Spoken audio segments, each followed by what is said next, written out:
So we remember those great people, and we are great too, right? That's the other thing to remember. Doug has some things he's going to say, so we've mentioned Bruce Lee and Jimi Hendrix. Would you like to come Great. Tone down that music a little bit, Jim. Well, you already know why you're here today, but it is in the script, so I'm going to remind you. We're gathered at this place to witness the grief. Everybody else. Oh, that's so much better. We're gathered at this place to witness the formal joining in the legal state of matrimony of this couple, according to the order and custom prevailing and under the authority given and provided by the province of British Columbia. The state of marriage, as understood by us, is a state ennobled and enriched by a long and honorable tradition of devotion, set in the basis of the law of the land, assuring each participant an equality before the law and supporting the common rights of both parties to the marriage. There is assumed to be a desire for a lifelong, continued companionship. This is a much better side of it.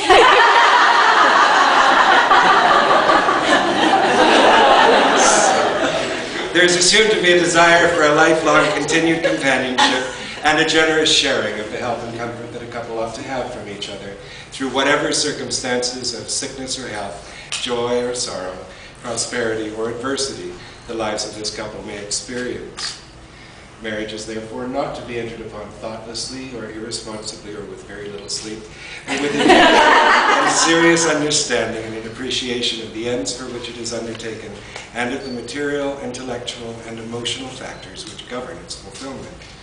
Marriage is by its nature a state of giving rather than taking, of offering rather than receiving, for marriage requires the giving of oneself to support the marriage and the home in which it may flourish. And it is into this high and serious state that Rich and Kaoru desire to be united in your presence today. So thank you for being here to support them. In a civil marriage, there are only two requirements. The first is that there's no legal reason that would prevent you from being married. The second is that you agree to be married. So neither one of you is being forced into this, right? Okay. So I ask you to just take a step forward and turn a little bit more to each other. And I ask you to make the following declarations, Rich, first. I solemnly declare. I solemnly declare. That I do not know. That I do not know. Of any lawful impediment. Any lawful impediment. Why I, Richard Smith Reynolds. Why I, Richard Smith Reynolds. May not be joined in matrimony. May not be joined in matrimony. To Kaoru Suzuki. To Kaoru Suzuki. Kaoru, would you please repeat after me? I solemnly declare. I solemnly declare. That I do not know. I do not know. Of any lawful impediment. Any lawful impediment. Why I, Kaoru Suzuki. Why I, Kaoru Suzuki. May not be joined in matrimony. May not be joined in matrimony. To Richard Smith Reynolds. To Richard Smith Reynolds. Wonderful. I'm going to take your flowers away from you. And I'm going to ask you to smell them.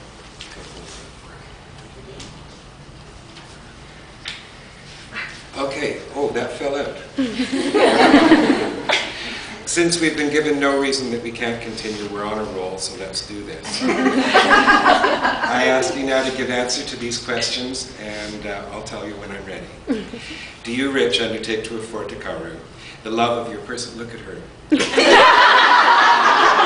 love of your person, the comfort of your companionship, and the patience of your understanding, and to share equally of the necessities of life as they may be earned or enjoyed by you, to respect the dignity of her person, her own inalienable personal rights, and to respect the right of counsel and consultation upon all matters relating to the present or the future of the household established by your marriage.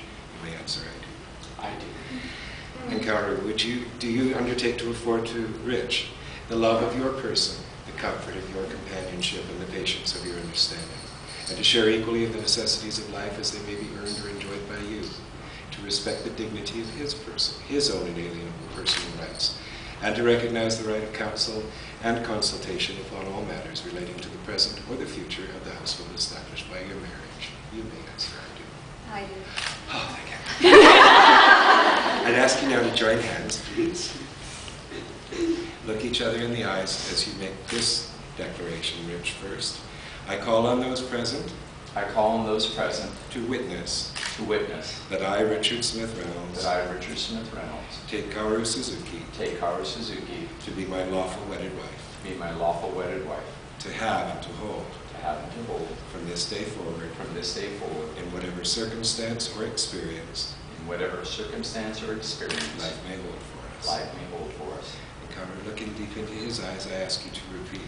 I call on those present I call on those present to witness to witness that I, Kaoru Suzuki, that I, Kaoru Suzuki, take Richard Smith Reynolds take Richard Smith Reynolds to be my lawful wedded husband, to my lawful wedded husband, to have and to hold to have and to hold from this day forward, from this day to forward, in whatever circumstance or experience in whatever circumstance or experience or experience life may hold for us. life may hold. Now breathe.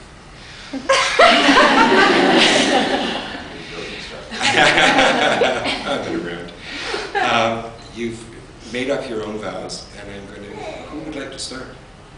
You start. Okay. No, do I start? Yeah, you start.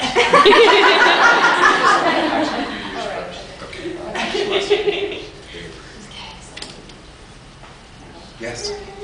Rich, going into our future, strong, beautiful, knowing the universe loves us. I've got your back. Let's do it. I love you for the rest of my life.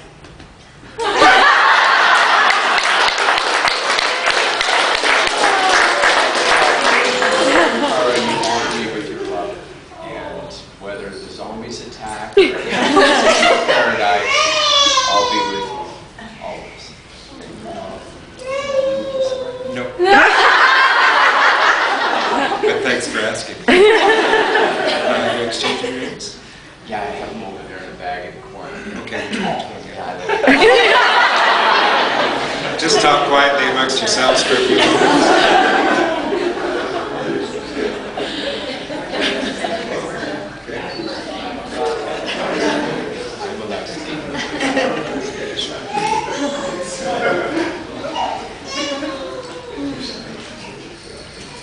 We haven't got all day, there's another classroom.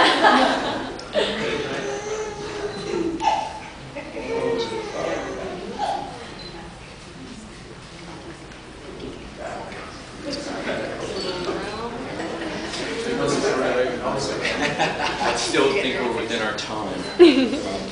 I'm just trying to adhere to your schedule. Absolutely, I agree with that. That's brilliant. Thank you. In ancient times, it was believed that there was a vein that went directly from the third finger of each hand to the heart. So traditionally, we wear the wedding rings on the third finger of the left hand. However, with the planning that's gone into this, the rings are the wrong sizes, so you're going to put them on an opposite They're finger. not. We just have large knuckles. The rings are perfect. The rings are perfect. The ring makers in the room, they're perfect. We love the marriage. Yeah. But your knuckles are too big. Our knuckles are too big. It's us, not the So, rings. rings are an outward symbol that a couple has devoted themselves to each other, and I ask that these rings in my hand now, when you exchange them, be considered a confirmation and acceptance of the vows that you made.